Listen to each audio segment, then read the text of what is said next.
ये आकाशवाणी रायपुर है। छत्तीसगढ़ी समाचार बुलेटिन के संग स्मिता शर्मा के जय जोहार। अब सुनाओ आज के प्रमुख समाचार। संसद के बजट सत्र आज ले शुरू। केंद्रीय वित्त मंत्री निर्मला सीतारमण आज बजट सत्र के पहले दिन दोनों सदन में आर्थिक सर्वेक्षण पेश करेन। छत्तीसगढ़ विधानसभा के मानसून सत्र आज ले शुरू। सत्र के पहले दिन विपक्षी सदस्य मन बलौदाबाजार में होए आगजनी और तोड़फोड़ के मामला ला जोर शोर ले उठाइन। और मौसम विभाग के अनुसार काली सरगुजा संभाग में हो सकत है भारी वर्षा। दुर्ग जिला में शिवनाथ नदी के जलस्तर बाढ़े ले तीर तखार में रहैया ग्रामीण मन ला सतर्क करेगी। अब समाचार विस्तार ले। संसद के बजट सत्र आज ले शुरू हो गए हैं। आर्थिक सर्वेक्षण 2023-24 में वित्त बछर 2024-25 बर सकल घरेलू उत्पाद के वृद्धि दर 6.5 ले 7% के बीच रहे के अनुमान लगाए गए हवै। केंद्रीय वित्त मंत्री निर्मला सीतारमण आज बजट सत्र के पहले दिन दोनों सदन में आर्थिक सर्वेक्षण पेश करेन। उन्हें केंद्रीय वित्त मंत्री काली एनडीए सरकार के तीसर कार्यकाल के पहली आम बजट पेश करही। एकर पहली प्रधानमंत्री नरेंद्र मोदी किहिन की काली पेश होवैया बजट अमृत काल के बड़े बजट होही। ओमन किहिन की ये बजट सरकार के कार्यकाल के 5 बछर के दिशा तय करही और एहा 2047 के विकसित भारत अभियान के सपना के नींव बनही। बजट सत्र के पहली संसद के बाहर संवाददाता मन ले गोठ बात में श्री मोदी किहिन कि लोकसभा चुनाव में देश के जनता फैसला दे दे है और अब सबो राजनीतिक दल ला मिलके अवैया 5 बछर बर देश बर खड़े होना चाहिए।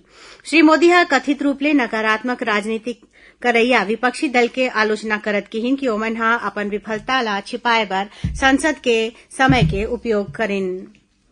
छत्तीसगढ़ विधानसभा के मानसून सत्र आज ले शुरू हो गए हैं। सत्र के पहले दिन आज विपक्षी सदस्य मन बलौदाबाजार में हुए आगजनी और तोड़फोड़ के मामला ला जोर शोर ले उठाइन।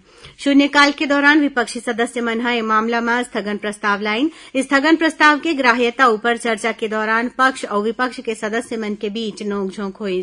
नेता प्रतिपक्ष डॉक्टर चरणदास महंत, पूर्व मुख्यमंत्री भूपेश बघेल संघरा दूसर विपक्षी सदस्य मन आरोप लगाइन कि ये घटना प्रदेश के समरसता और भाईचारा ला खत्म करे के षड्यंत्र है। जवाब में उप मुख्यमंत्री और गृह मंत्री विजय शर्मा सदन में बताइन कि अमर गुफा घटना में कार्रवाई करेगे है। आगजनी और तोड़फोड़ के दौरान 40 जन पुलिसकर्मी मन घायल हुए रहिन और 14 ठन केस दर्ज करेगे है।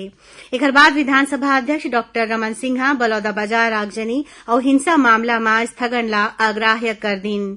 विधानसभा अध्यक्ष डहारले स्थगन प्रस्ताव ला अग्राह्य करते साथ विपक्ष डहारले नाराबाजी शुरू हो गई। नाराबाजी और हंगामा के बीच सदन की कार्यवाही ला मंझनिया 3 बजे तक बर स्थगित कर देगी। जब सदन की कार्यवाही फिर शुरू हुई तब विपक्ष फिर एक घाव बलौदाबाजार मामला में लाए गए स्थगन प्रस्ताव पर चर्चा कराए के मांग करेन। एवं विधानसभा अध्यक्ष डॉक्टर रमन सिंह विपक्ष के आग्रह ला स्वीकार नहीं करेन, जेकर बाद विपक्षी सदस्य मन नारा लगावत गर्भगृह में प्रवेश करेन, जेकर से ओमन सब्बो झन खुदे निलंबित होगिन। एकर पहली सत्र के शुरुआत में आज 5 जन दिवंगत पूर्व विधानसभा सदस्य मकसूदन लाल चंद्राकर, अमीन साय, लक्ष्मी प्रसाद पटेल, अग्नि चंद्राकर और अंतुराम कश्यप ला श्रद्धांजलि दे के संग उनकर राजनीतिक और सामाजिक योगदान ला सुरता करेगी। उन्हें सदन में आज भाजपा विधायक भावना बोहरा और अजय चंद्राकर डाहरले कबीरधाम जिला के पिपरिया थाना के बिरकोना गांव में एक जन किसान की हत्या के मामला में पेश ध्यानाकर्षण प्रस्ताव ऊपर घलो चर्चा हुई। एकर अलावा आज प्रश्नकाल के दौरान स्कूल में शिक्षक मन के कमी और वन भूमि पट्टा हेतु फर्जी मांग पत्र बनाए ले जुड़े मामला प्रश्न के माध्यम ले उठाएगी। वित्त मंत्री ओपी चौधरी आज सदन में वर्तमान वित्तीय बछर बर पहली अनुपूरक अनुमान पटल में राखी एकर ऊपर चर्चा काली सदन में होही। छत्तीसगढ़ी समाचार बुलेटिन आपमन आकाशवाणी रायपुर ले सुनत हव। छत्तीसगढ़ के खबर ले है आपके वास्ता और खबर के विश्वसनीयता ले है हमर वास्ता। आकाशवाणी समाचार रायपुर के प्रादेशिक समाचार बुलेटिन के संगे संग हमार समसामयिक कार्यक्रम आप रेडियो के संग अपन मोबाइल में घलो सुन सकत हव। आकाशवाणी समाचार फेसबुक, ट्विटर और यूट्यूब में घलो हावय। हमार फेसबुक पेज हरे Chhattisgarh news on AIR, Twitter handle CGAIR news और हमार यूट्यूब चैनल हरे छत्तीसगढ़ AIR न्यूज। तो अब रेडियो के संगे संग आपके मोबाइल के माध्यम ले हम आप तक पहुंचत हन। छत्तीसगढ़ के हर खबर पर सुनत रहो आकाशवाणी समाचार। अब आगू बढ़ो बाचे समाचार कोती। केंद्र हा सरकारी कर्मचारी मन ऊपर राष्ट्रीय स्वयंसेवक संघ आरएसएस के गतिविधि में भाग ले जाए ऊपर लगे रोक ला हटा ले है। नवंबर 1966 में तत्कालीन प्रधानमंत्री इंदिरा गांधी के शासनकाल के दौरान कार्मिक लोक शिकायत और पेंशन मंत्रालय हा ये प्रतिबंध ला लागू करे रहिन। भारतीय जनता पार्टी के सूचना प्रौद्योगिकी प्रकोष्ठ प्रमुख अमित मालवीय हा अपन सोशल मीडिया पोस्ट में कहिन कि 58 बछर पहले जारी होए ये असंवैधानिक आदेश ला मोदी सरकार हा वापिस ले हवै। छत्तीसगढ़ संघरा हरियाणा, हिमाचल प्रदेश और मध्य प्रदेश जैसन कतकोन राज्य सरकार मन हा सरकारी कर्मचारी मन के आरएसएस ले जुड़े ऊपर लगे रोक ला पहले चले हटा ले हवै।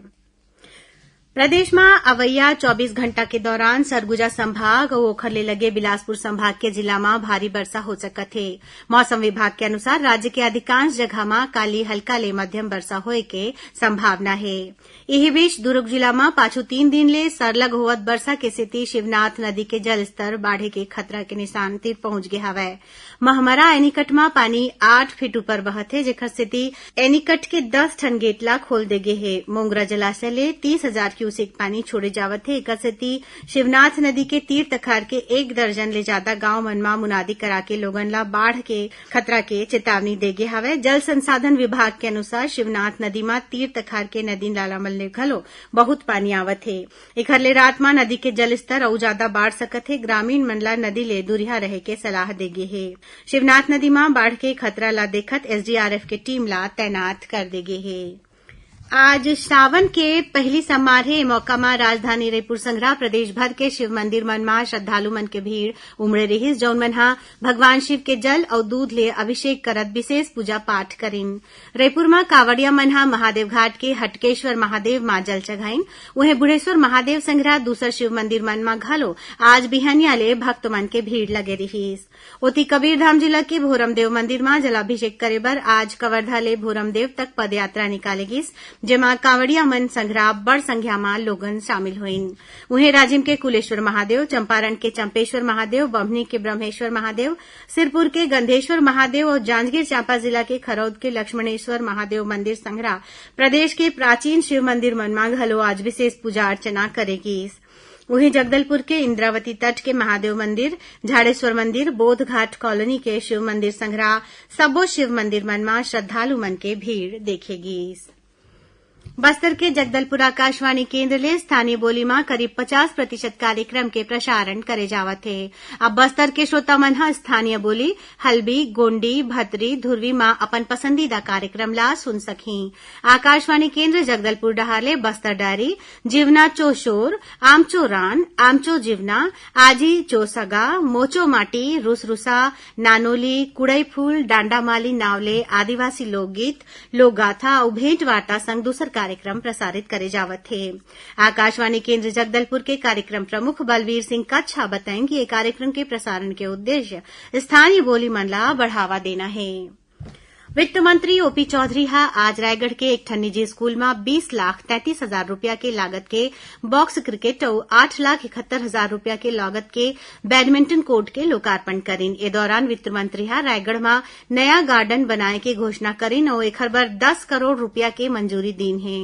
उमन अधिकारी मन ला एखर बर जल्द प्रस्ताव तैयार करे के निर्देश दिन।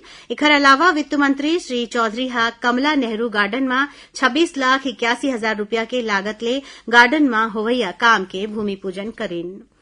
आखिर में प्रमुख समाचार एक घाव फिर। संसद के बजट सत्र आज ले शुरू।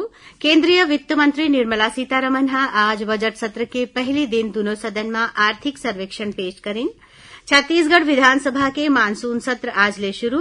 सत्र के पहले दिन विपक्षी सदस्य मन हा बलौदा बाजार में हुए आगजनी और तोड़फोड़ के मामला ला जोर शोर ले उठाइन। और मौसम विभाग के अनुसार काली सरगुजा संभाग में हो सकत है भारी वर्षा। दुर्ग जिला में शिवनाथ नदी के जल स्तर बाढ़े ले तीर तखार में रहैया ग्रामीण मन ला सतर्क करेगी। एकरे संग छत्तीसगढ़ी समाचार बुलेटिन इहे सिरावत है। जय जोहार।